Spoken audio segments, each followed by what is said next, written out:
अब प्रश्न संख्या 14, ये विविध का एक प्रश्न है, काफी महत्वपूर्ण है। और देखो इसको कैसे सॉल्व करेंगे, क्या लिखा हुआ है। सिद्ध करो कि बिंदुओं ए बी सी और A dash B dash C dash को मिलाने वाली रेखा, यानी ए बी सी और ए डैश सी डैश को मिलाने वाली रेखा मूल बिंदु से गुजरती है यदि A dash B dash C dash और जो किसके इक्वल आना चाहिए पी डैश के, जहां पी व पी डैश इन बिंदुओं का मतलब ए बी सी और A dash B dash C dash की, यानी इन बिंदुओं की मूल बिंदु से दूरियां हैं। इसका मतलब हो गया कि भाई ए बी सी की मूल बिंदु से दूरी क्या है, पी है। इस बात का थोड़ा ध्यान रखना, मैं लास्ट में लिखूंगा। और A dash B dash C dash की जो मूल बिंदु से दूरी है वो पी डैश है। अपने को ये सिद्ध करके बताना है कि ए बी सी और ए डैश बी डैश से गुजरने वाली रेखा को मिलाने वाली रेखा, यानी इन दोनों से जाने वाली रेखा, या ए बी सी और A dash B dash C dash को मिलाने वाली रेखा, अर्थात दो बिंदुओं से गुजरने वाली रेखा जो क्या करती है, मूल बिंदु से गुजरती। कब? जब ए डैश बी डैश और सी डैश की वैल्यू पी डैश के इक्वल आ जाए, जहां पी और पी डैश इन बिंदुओं की मूल बिंदु से दूरियां हैं। थोड़ा एक बार वापस समझने की कोशिश करेंगे। इस सवाल को देखो कैसे सॉल्व करेंगे। तो पहले मैं ए बी सी और A dash B dash C dash से गुजरने वाली रेखा का समीकरण निकालूंगा। वह रेखा मूल बिंदु से गुजरेगी, उससे मैं कंक्लूजन निकाल के ये प्रूव करके दिखा दूंगा। अगर वो मूल बिंदु से गुजरती, कब गुजरती लिखा हुआ ना, यदि ऐसा हो तो। अगर मैं मूल बिंदु से रेखा को सेटिस्फाई कर देता हूं या रेखा को मूल बिंदु से गुजार देते हैं, तो फिर अपने पास ये प्रूव करके बताना पड़ेगा आपको। देखो मिलाने वाली रेखा यदि मूल बिंदु से गुजरती, कब गुजरती, जब ऐसा हो, तो अपन मूल बिंदु से इसको सेटिस्फाई करवाएंगे और ये बात प्रूव करके दिखाएंगे। ठीक है, तो अब मेरे पास सबसे पहले है इन दोनों बिंदुओं से मिलाने वाली रेखा का समीकरण। ये तो सीधा है, दो बिंदुओं को मिलाने वाली रेखा का समीकरण अपने पास फॉर्मूला है। तो दो बिंदुओं से गुजरने वाली रेखा का समीकरण आप लिखेंगे सबसे पहले सिंस करके, दो बिंदुओं से गुजरने वाली रेखा का समीकरण मैं यहां लिख देता हूं। क्या फॉर्मूला होता है बेटा, x minus x1 upon x2 minus x1, y minus y1 upon y2 minus y1, z minus z1 upon z2 minus z1। तो ये x1 y1 z1 और x2 y2 z2। तो अब मेरे पास जो समीकरण आ जाएगा तो वो क्या हो जाएगा, x माइनस x1 की जगह a upon x2 minus x1 यानी a dash minus a, y minus B upon B dash minus B, Z minus C upon C dash minus C. अब देखो इन बिंदुओं को मिलाने वाली रेखा मतलब ये वाली रेखा, इसको समीकरण एक दे देता हूं बोली। रेखा एक कहां से गुजरती है बेटा, रेखा एक मूल बिंदु से गुजरती है, तो इसको मूल बिंदु से गुजराएंगे अपन। तो ये अगर मूल बिंदु से गुजरती है तो ये इसके समीकरण को संतुष्ट करेगी। तो लिखेंगे रेखा एक मूल बिंदु यानी 0 0 से गुजरती है। अगर ये रेखा मूल बिंदु से गुजरती है, इसका मतलब x की जगह 0, y की जगह 0 और z की जगह 0। तो अब मेरे पास जो स्टेप आएगी minus a upon a dash minus a, minus b upon b dash minus b, minus c upon c dash minus c। अब देखो ये अपॉन में है और अनुपात में भी, अनुपात में है और बराबर है, तो मैं तीनों का माइनस हटा सकता हूँ। मर्जी आए जिस संख्या से गुणा कर सकता हूँ, मर्जी ऐसे जिस संख्या का भाग कर सकता हूँ। यानी जो काम करना है वो तीनों में करना है, तीनों स्टेप में करना है। तो मैं सबका माइनस हटा देता हूँ। तो माइनस हटाने जो मेरे पास स्टेप मिलेगी वो ये मिलेगी।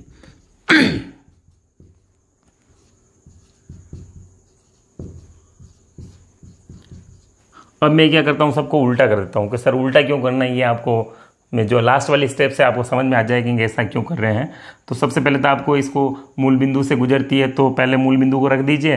फिर ये स्टेप आई माइनस हटा दिया। अब इसका उल्टा करेंगे, तो उल्टा करने के बाद जो स्टेप आएगी वो मैं यहाँ लिख देता हूँ। देखो क्या आएगी, A dash minus A upon A, फिर आ जाएगा देखो B dash minus B upon B equal to C dash minus C upon C. अब सबको अलग अलग कर लेता हूं। देखो अलग अलग करने के बाद क्या स्टेप आएगी।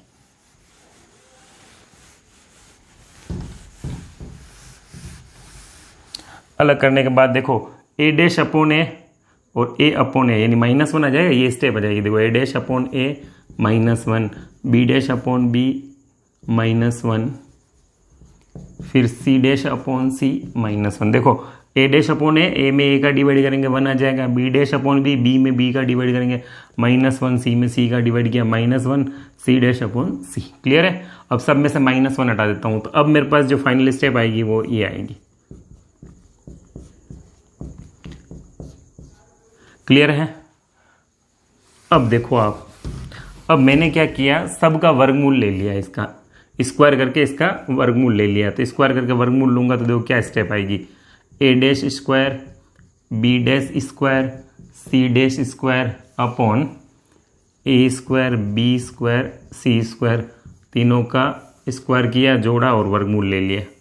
अब आप बोलोगे सर हमें क्या सपना थोड़ी आ रहा है कि ऐसे क्या करना है, तो आपको कुछ स्टेप ध्यान में रखनी है। ऐसा क्यों हो रहा है आपको याद हो जाएगा और समझ में भी आ जाएगा कि ऐसा क्यों हो रहा है, बस एक बार तो आपको फॉलो करना पड़ेगा। अब देखो ऐसा क्यों लिखा, अब देखो यहाँ से तो मैं यहाँ तक पहुँचा नहीं, तो लेकिन मेरे को क्या करना है, मेरे को पी डैश और पी की वैल्यू भी चाहिए। तो अब मैं पी डैश और पी की वैल्यू निकाल लेता हूँ। तो पी क्या है, पी जो है ना वो क्या है, देखो पी और पी डैश इन बिंदुओं की मूल बिंदु से दूरी है। तो देखो बिंदु कौन सा, ए बी सी की मूल बिंदु से, बिंदु ए बी सी की मूल बिंदु से दूरी वो क्या है बेटा, पी है। यानी अगर ए बी सी की मैं मूल बिंदु से दूरी निकालूं वो क्या आती है, पी। तो पी का मान क्या हो जाएगा, ए बी सी की मूल बिंदु से दूरी, मूल बिंदु क्या होता है बेटा 0 0 होता है। तो इसमें से इसको दो बिंदुओं के बीच की दूरी का सूत्र लगा लो, दूरी है तो ए बी सी है और मूल बिंदु है, तो इन दोनों के बीच की दूरी का सूत्र वही √x2 - x1 का होल स्क्वायर, y2 - y1 का होल स्क्वायर और z2 - z1 का होल स्क्वायर। तो देखो यहाँ पे 0 0 है तो मुझे पता है ए बी सी बचेगा, एक बार मैं लिख के बताता हूँ। तो 0 - a डैश का स्क्वायर, a का स्क्वायर, 0 - b का स्क्वायर, 0 - c का स्क्वायर। तो अब ये माइनस भी हट जाएगा तो कुल मिला के ये आ जाएगा, देखो a square b square C square. ऐसा क्यों किया, देखो आपको इसकी जगह ताकि मैं पी रख सकूं। इसी